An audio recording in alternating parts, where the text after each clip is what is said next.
Kisah dibuka dengan seorang mantan anggota CIA bernama Radek yang mendatangi sebuah kamar hotel di Yunani di mana di dalamnya telah menunggu seorang wanita yang ternyata adalah seorang jurnalis. Radek menunjukkan dokumen bukti-bukti penting skandal CIA dan si wanita hanya diperbolehkan memfotonya untuk dijadikan bahan berita.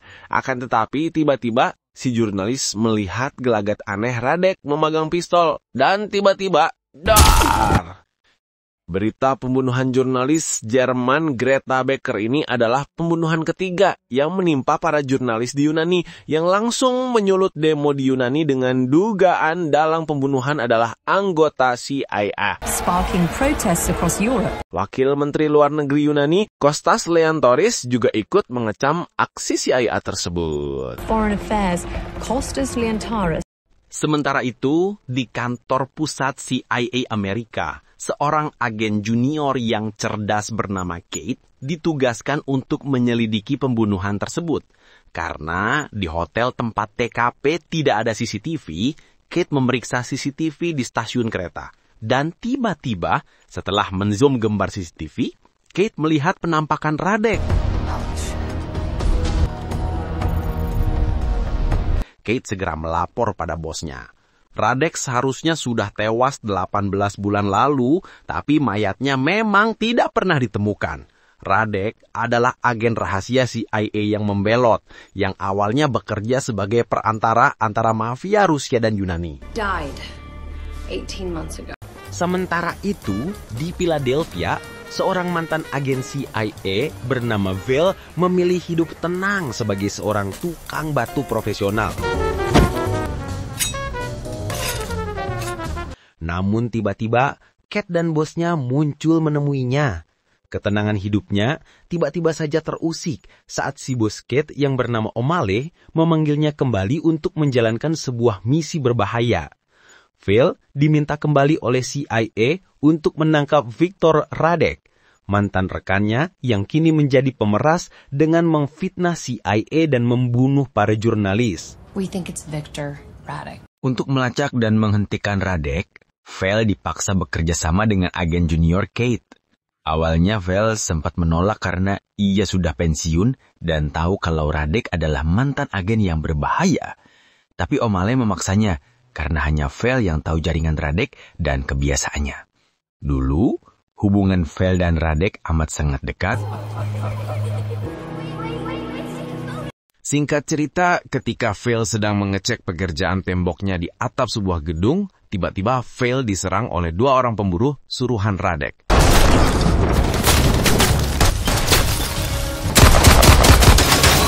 Tapi Val dapat membunuh mereka dengan susah payah.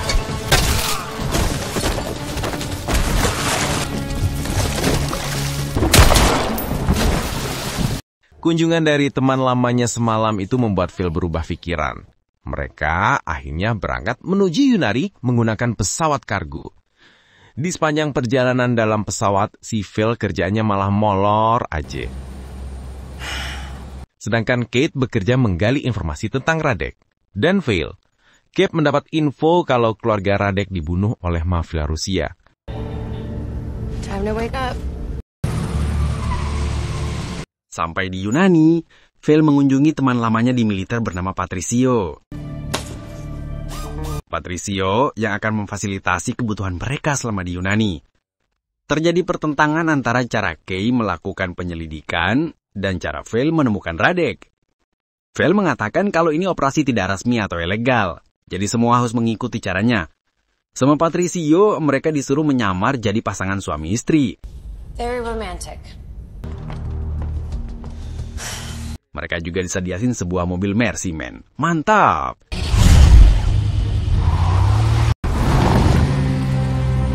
Mereka check-in di sebuah hotel mewah dibiayai oleh negara. Val menyuruh Kate mandi dulu biar nggak bau. Tapi ternyata ini cuma modus. Val ngeluyur sendirian jalan-jalan keluar. Ia menyambangi Tai, seorang agen CIA wanita yang sedang ditugaskan di Yunani. Tai kaget dikasih tahu kalau Radek masih hidup dan merupakan dalang pembunuhan jurnalis. Val meminta pertolongan Tai mencari orang yang bernama Stan. Stan mengelola Bohem Club di pantai. Tai menyajak bekerja sama untuk menyelesaikan kasus ini.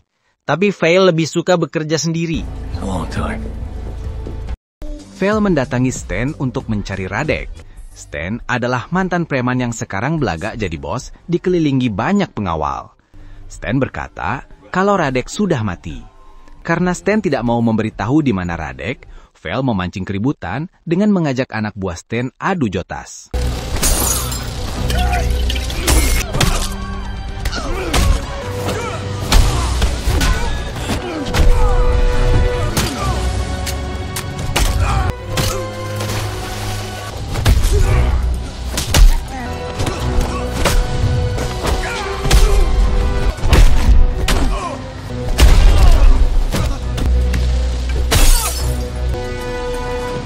Vale dikejar oleh anak buah Stan, tapi untung Kate datang. Kate bisa tahu karena memasang pelacak di kemeja Vale. Pelacak itu sekarang dipasang di salah seorang anak buah Stan untuk menuntun mereka pada Radek. Radek bergabung dengan CIA agar mendapat suaka bagi keluarganya. Tapi ternyata anak istrinya malah dibunuh oleh orang Rusia. Radek membantai semua orang Rusia yang tinggal di Yunani dan menyimpan dendam terhadap CIA. Anything else? No. Radek mengirim email ke Tai. Ia memeras CIA meminta uang tebusan sebesar $100 juta dalam bentuk Bitcoin. Jika tidak, bukti-bukti skandal CIA akan disebarluaskan. Dari hasil pelacakan, Vale dan Kate mendatangi kantor Stan. Vale yakin ada keterkaitan antara Stan dan Radek. Kate memeriksa laptop Stan. I've got photos in a map. Tapi anehnya, Vale malah memeriksa sebuah tembok bata. Dan anehnya lagi, Vale selalu membawa peralatan tukangnya. Dasar tukang batu. Dengan keterampilan tukang batunya, Vale mencungkil sebuah bata. Di dalamnya ia menemukan dokumen yang berkaitan dengan pembunuhan jurnalis. Tapi tiba-tiba, salah seorang anak buah Stan masuk. Mereka bergegas bersembunyi, tapi mereka menimbulkan suara mencurigakan. Hingga Vale mengambil inisiatif menyerang duluan. Ternyata anak buah Stan yang satu ini sangat tangguh. Hingga Kate yang hendak membantu pun malah kena hajar juga. Ketika Vale dalam kondisi terdesak dicekik Gasper, ia meraih centong semen kesayangannya. Dan tiba-tiba,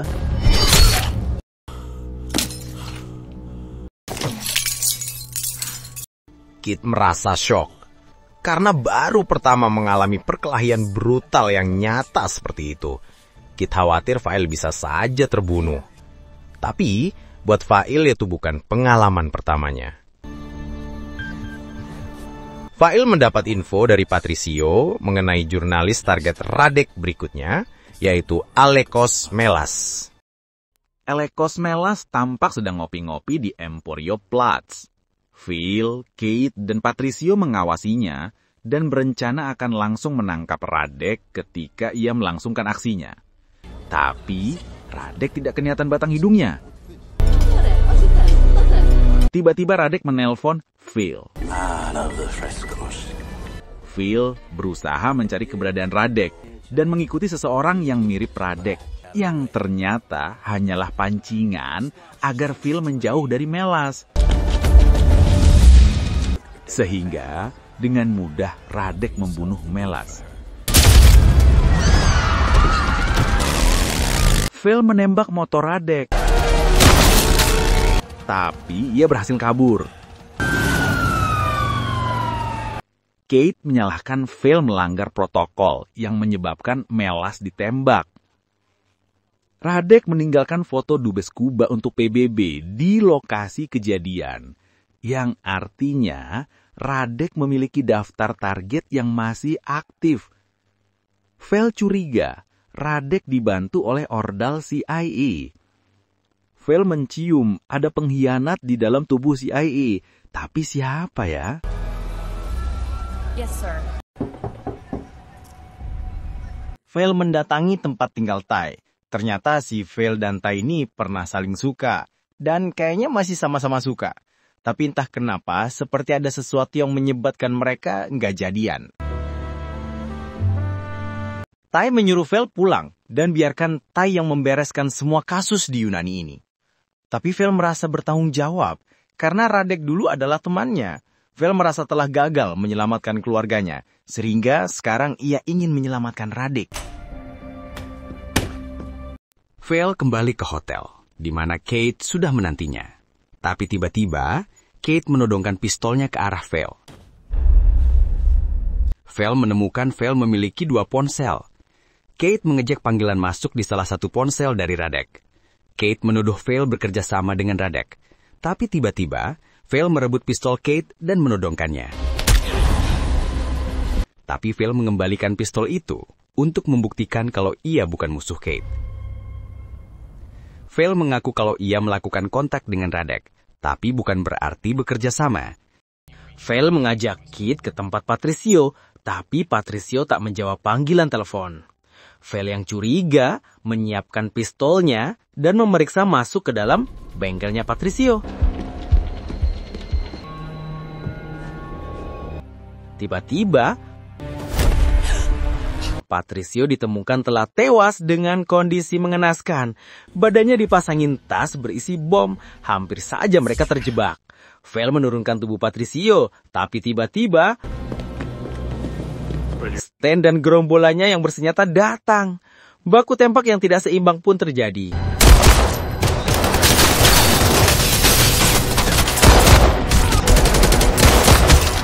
Kate memisahkan diri dari Vel sambil membawa tas berisi bom dari jasad Patricio.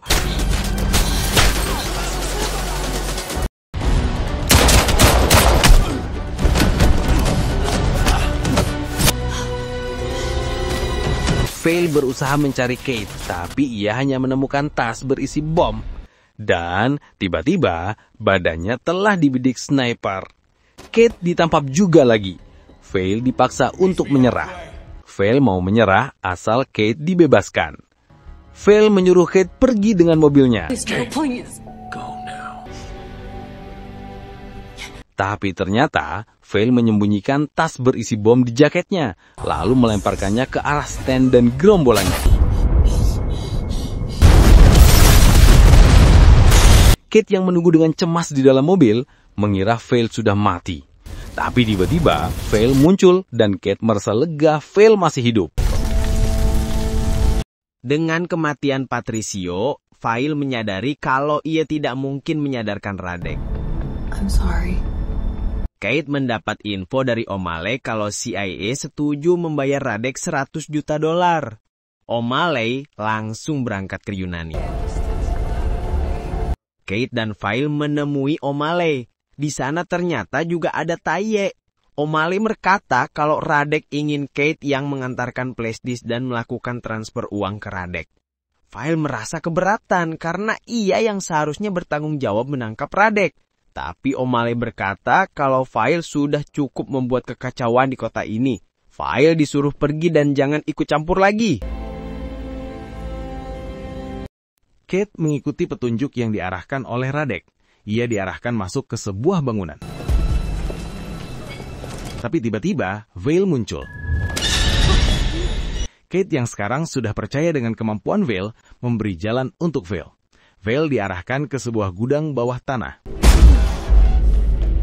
Di situ ada sebuah laptop untuk melakukan transfer dana. Selama proses transfer, video call Radek muncul di layar laptop. Ia memberitahu kalau target selanjutnya adalah Kostas. Ketika proses transfer selesai, tiba-tiba pintu ruangan gudang itu menutup sendiri dan langsung terkunci. Dan Vel menemukan bom waktu di bawah meja yang akan meledak dalam waktu 1 menit. Vel mendorong meja itu ke arah tembok. Dalam kondisi babak belur, Vel keluar dari lubang reruntuhan tembok. Tapi tiba-tiba, Radek ada di dalam sebuah mobil van yang langsung meluncur mundur berusaha menabrak Vel. Tapi tiba-tiba, Kay muncul dengan mobilnya. Mereka mengejar Radek yang berusaha kabur.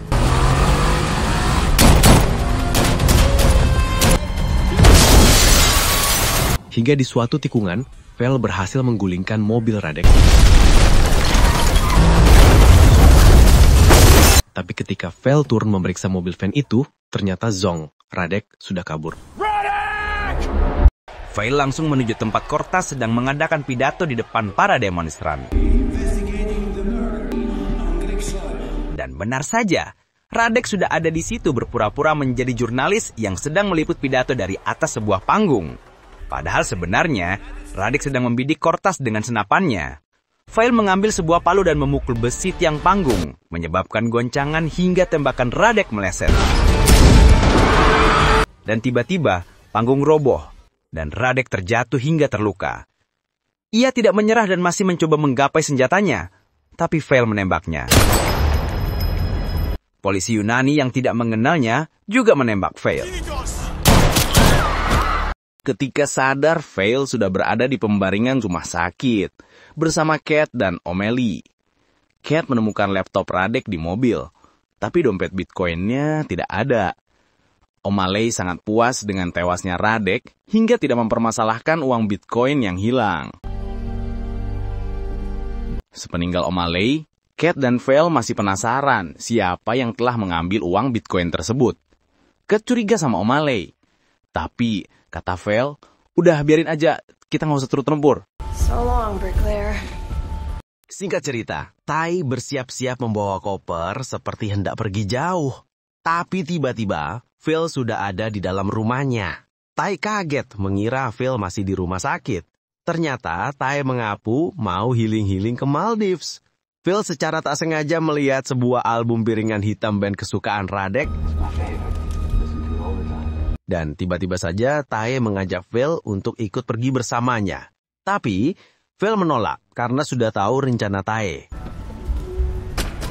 Dan tiba-tiba Tai mengeluarkan pistol dan menodongkannya ke Vel. Ternyata Tai yang mengambil uang Bitcoin tersebut dan sekarang ia hendak kabur. Beberapa pembunuh berdatangan hendak menghabisi nyawa Vel. Tapi ternyata Vel sudah mempersiapkan sebuah bahan peledak yang langsung ia masukkan dalam microwave.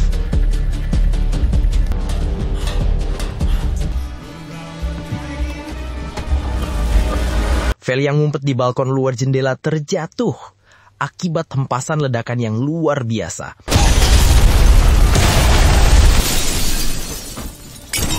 Tai yang sudah berada dalam mobil berniat menghabisi nyawa Vel dengan menabraknya. Tapi tiba-tiba muncul Kate membidikan pistolnya ke arah Tai dan menembakkannya.